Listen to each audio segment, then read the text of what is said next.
এই যে মেশিনটা দেখতে পাচ্ছেন, এই মেশিনটার প্রবলেম হলো এর যখন স্পিন মোডে দেওয়া হচ্ছে তখন এর এটা মনে হচ্ছে পড়ে যাবে অথবা খুব আওয়াজ করছে। আর এই যে দেখতে পাচ্ছেন আমি কিন্তু হাত দিয়ে দেখে নিচ্ছি কোথাও কোথাও কোথাও কিছু ভাঙা আছে কিনা অথবা ডিসব্যালেন্স হয়ে রয়েছে কিনা, কিন্তু এরকম কোনো কিছু নেই। দেখুন আমি এবার স্পিনে দিয়ে দিলাম। স্পিনে দেওয়ার পরে আমি চালিয়ে আপনাদের দেখিয়ে দিচ্ছি। দেখুন কীরকমভাবে ঘুরছে, খুবই অবস্থা খারাপ। দেখুন দেখুন একটুখানি চলার পরে বন্ধ হয়ে যাচ্ছে, কখনো কখনো কখনো কখনো খুব আওয়াজ করছে, কখনো খুব ডিস্টার্ব মানে পড়ে যাওয়ার মতো অবস্থা হচ্ছে মেশিনটার।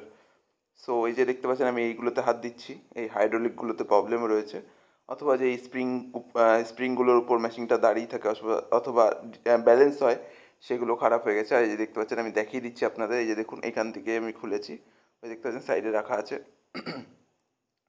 সো এই যে এই জিনিসগুলো আমি খুলে নিয়েছি, এইগুলো চেঞ্জ করলেই মেশিনটা রেডি হয়ে যাবে।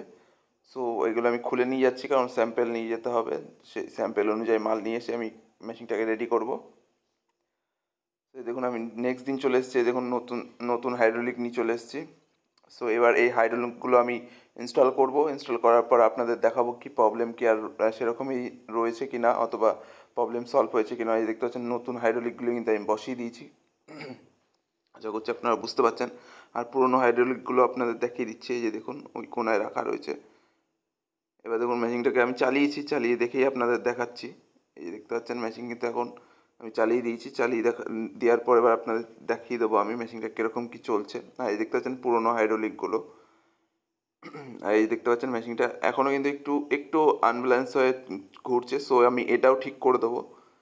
দেখুন আমার ভিডিওতে আমি চেষ্টা করি যতটা একদম রিয়েলিটি বলার, ততটা আমি রিয়েলিটিই বলি। এই যে দেখতে পাচ্ছেন একটুখানি ডিসব্যালেন্স হয়ে ঘুরলো, আমি ওই ডিসব্যালেন্সটুকুও ঠিক করে দেবো, লাস্টে আপনাদের দেখিয়ে দেবো যে সেইটুক ডিসব্যালেন্সও আছে কি না। আর এই দেখতে পাচ্ছেন আমি কিন্তু কমপ্লিট করে ফেলেছি, কমপ্লিট করে জায়গা মতো মেশিনটাকে রেখে দিয়েছি। রেখে দেওয়ার পরে যে আমি আপনাদের একটু নাড়িয়ে দেখিয়ে দিচ্ছি, কারণ এটা আগের থেকে বেশি ফ্লেক্সিবল অথবা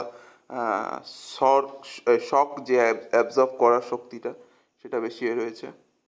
সো এবার ফাইনালি আপনাদের চালিয়ে আমি দেখিয়ে দিচ্ছি মেশিনটা কীরকম কী রান করছে। এই দেখতে পাচ্ছেন মেশিন একদম ফার্স্ট ক্লাসভাবে ঘুরছে, এখন মেশিনে কোনো রকম প্রবলেম নেই। আমি খুলেও আপনাদের দেখিয়ে দিচ্ছি, এই দেখুন একদম পুরো স্টেবল চলছে।